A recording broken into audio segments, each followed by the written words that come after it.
C'est une première historique. La France a commencé ce jeudi à acheminer directement du gaz vers l'Allemagne. Une étape dans la solidarité énergétique européenne qui vise à surmonter le tarissement des flux venant de la Russie. Et les premières livraisons ont commencé ce matin. Des livraisons qui transitent par les communes frontalières d'Obergeilbach en Moselle et de Medelsheim en Sarre. Reportage signé Christelle Reviaco et Tiffen Niederländer. C'est une première pour la station GRT Gaz d'Obergeilbach. Ce jeudi à 6h du matin, la France a livré les premiers gigawattheures de gaz à son voisin, en difficulté depuis le début de la guerre en Ukraine et l'arrêt des livraisons de gaz russe. C'est déjà une grande fierté parce que ça permet de mettre en visibilité et en œuvre très, très concrètement la solidarité européenne.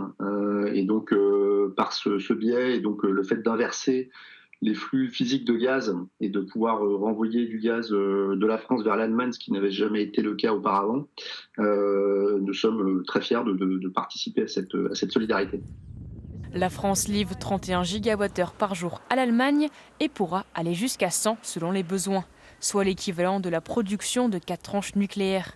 Sur le réseau français, le gaz a déjà cette odeur que l'on connaît, ce qui est interdit en Allemagne. Et ce qui a principalement changé dans le cadre de cette inversion de flux, c'est que les Allemands ont accepté finalement le fait de prendre sur leur réseau du gaz odorisé, ce qui n'était pas le cas jusque maintenant. Jusqu'à maintenant, la station d'Obergeilbach servait uniquement à la réception de gaz. L'entreprise a dû faire des travaux pour la rendre bidirectionnelle. Le gaz, principalement norvégien, passera la frontière au nord-est de la Moselle et sera injecté dans le réseau allemand.